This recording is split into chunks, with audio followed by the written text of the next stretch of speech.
Your air fryer is spotless, scrubbed, washed, dried. So why does it still smoke and stink the second you heat it up? Because the part that's burning is one that's never been cleaned before, and if you clean it wrong, it'll wreck your air fryer. Here's what almost everyone believes, and I did too. The basket holds the food, so that's the part you scrub. But you just did, and the smell came right back. So it never really was the basket. So before I show you where it is, picture the inside of your air fryer. The basket's clean, so where's that smell coming from? Where's that burning smell hiding? Think about a stove burner that still smells when you turn it on after a spill. The food's long gone, but the burnt on residue is still sitting there on the hot metal. Something in your air fryer is doing exactly the same thing. Here's the one idea that makes it all click. Your air fryer isn't really a fryer, and in an oven, the part that gets really hot isn't on the floor, it's on the top. Right above where your food sits, tucked into the underside of the lid, there's a heating element, a metal coil. That coil is what actually gets hot enough to burn. And every time you cook, tiny drops of grease splatter up off your food and land right on it, the one part you never look at. It bakes on a little harder each time, and the next time the coil heats up, that old grease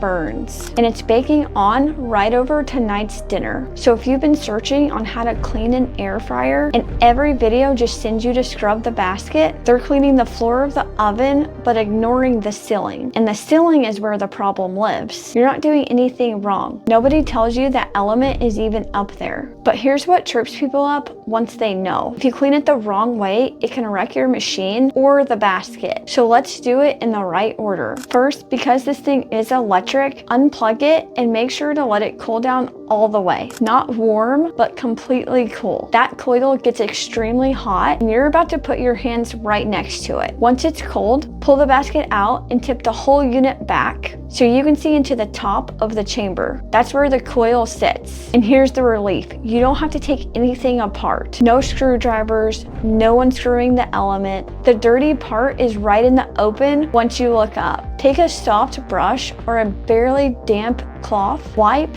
don't scrape. That element is more delicate than it looks. And nothing harsh like oven cleaner sprayed up there. You're coaxing the grease off, not attacking it. And that grease is baked on, so months of it won't lift away in one swipe. A little patience and make sure to go over it 2 or 3 times. Now here's a question. What ruins more air fryers than that baked on grease ever will? Water. Never put the main body of your air fryer into the sink and never run it under the tap. The heating element and all the electronics live inside that body. If you get water down in there, you can short it out and ruin it for good. The cloth goes to the air fryer. The air fryer never goes in the water. Now the basket and tray, you already know this part. Warm soapy water, a soft sponge, and if the food's really stuck on, let it soak instead of forcing it. The thing that really matters here is protecting that non-stick coating. No steel wool, no scouring pads, no harsh chemicals, and skip the dishwasher unless your manual says it's okay. Every scratch is permanent, and once it's scratched, food starts sticking where it never used to. Same goes for that cooking spray in a can. The propellant gums up the coating and wears it out faster. Then dry everything before it goes back together. One rule going forward, if you can smell it heating up, it's back on the coil. A 10-second wipe after a greasy cook stops it before it builds up again. Because your air fryer is just a really tiny oven, the smell was always coming from the ceiling, not the floor. You don't have to toss it and buy a new one every couple of years. Clean the element, treat the basket gently, and it just keeps working. And that hidden part problem, your microwave actually has a worse version of it. If your microwave has still been smelling even after you clean it, that's the one to watch next.